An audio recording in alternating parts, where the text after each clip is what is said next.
सनातन अपने आप में बहुत बड़ी और बहुत अच्छी चीज़ है। इस बार अगेन बीजेपी की सरकार आने वाली है। हम एक स्ट्रेटेजी की बात करेंगे कि कौन प्राइम मिनिस्टर बन रहा है। According to my data research and my opinion, मैं आपके साथ अपनी ओपिनियन शेयर करना चाहता हूँ कि किसकी सरकार इस बार आएगी और कौन सरकार चलाने के लिए एलिजिबल है। मेरे ओपिनियन के अकॉर्डिंग, मेरे रिसर्च के अकॉर्डिंग मुझे ऐसा लगता है कि इस बार बीजेपी की सरकार आएगी। मोदी जी की सरकार आई थी इन 2014। उन्होंने सबसे पहले एक काम किया था, उन्होंने इन्फ्लुएंसिंग करना स्टार्ट किया। उन्होंने सोशल मीडिया को अपना टारगेट बनाया। सोशल मीडिया में एक लहर सी स्प्रेड आउट कर दी लोगों के सबकॉन्शियस लेवल पे कि हाँ, ये एक पार्टी है और ये पार्टी एक अच्छा काम करती है। कहने का मतलब ये, इन्होंने अपना फेस वैल्यू और फेस वैल्यू के साथ अपना ब्रांड वैल्यू बनाना स्टार्ट कर दिया। हर एक जनरेशन में, चाहे वो एजेड जनरेशन हो, चाहे वो मिडिल जनरेशन हो, चाहे वो जेन जी हो, हर एक जनरेशन में अपनी पहचान, अपना नाम स्प्रेड आउट करना स्टार्ट किया। That is marketing. आप अच्छा काम करते हो, देश के लिए कुछ बेहतर करते हो, अच्छी स्कीम निकालते हो, बस उसी से इलेक्शन नहीं जीता जाता। ओनली आपको मार्केटिंग करनी पड़ेगी, अपना नाम बनाना पड़ेगा, अपना नाम फैलाना पड़ेगा। वही चीज मोदी जी ने किया।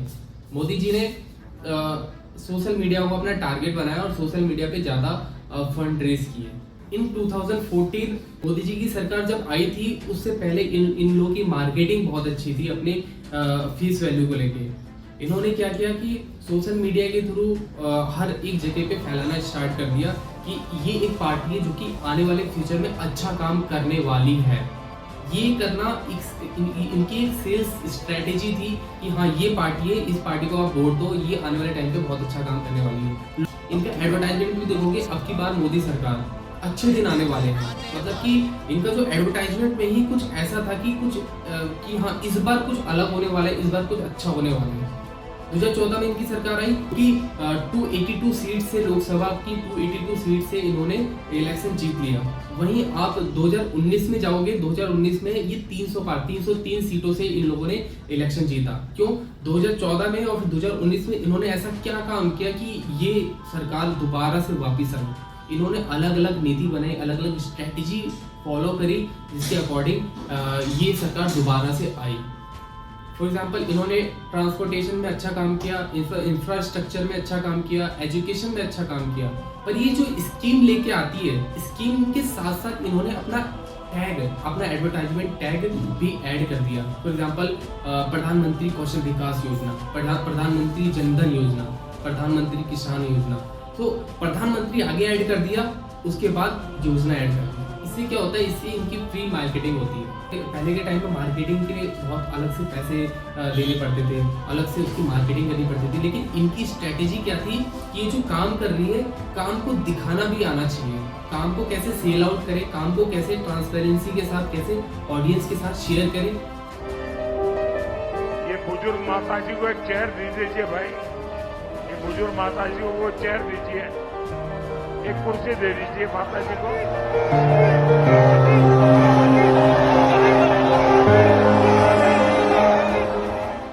बात करो बीजेपी की, इस बार अगेन बीजेपी की सरकार आने वाली है।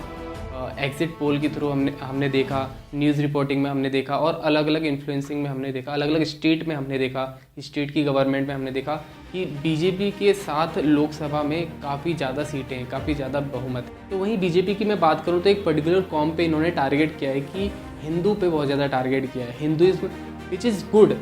हिंदुइज्म को इन्फ्लुएंस करना है, हिंदुइज्म को पूरे भारत में फैलाना बहुत अच्छी चीज़ है, क्योंकि हिंदुइज्म अपने आप में बहुत बड़ी चीज़ है और बहुत अच्छी चीज़ है। सनातन अपने आप में बहुत बड़ी और बहुत अच्छी चीज़ है, बट उसका बेनिफिट लेना, उसका अपनी रैली में एक एडवर्टाइजमेंट के लिए इस्तेमाल करना, ये एक गलत नीति लगती है मेरे को। जो कि एक बेनिफिट इस पार्टी को देखने को मिला है। एक पर्टिकुलर कॉम पे टारगेट किया, उस पर अच्छे काम भी किए, उस पर इन्फ्लुएंसिंग भी किया। अब क्या है, अब उसके लिए वो मार्केटिंग करने लगी।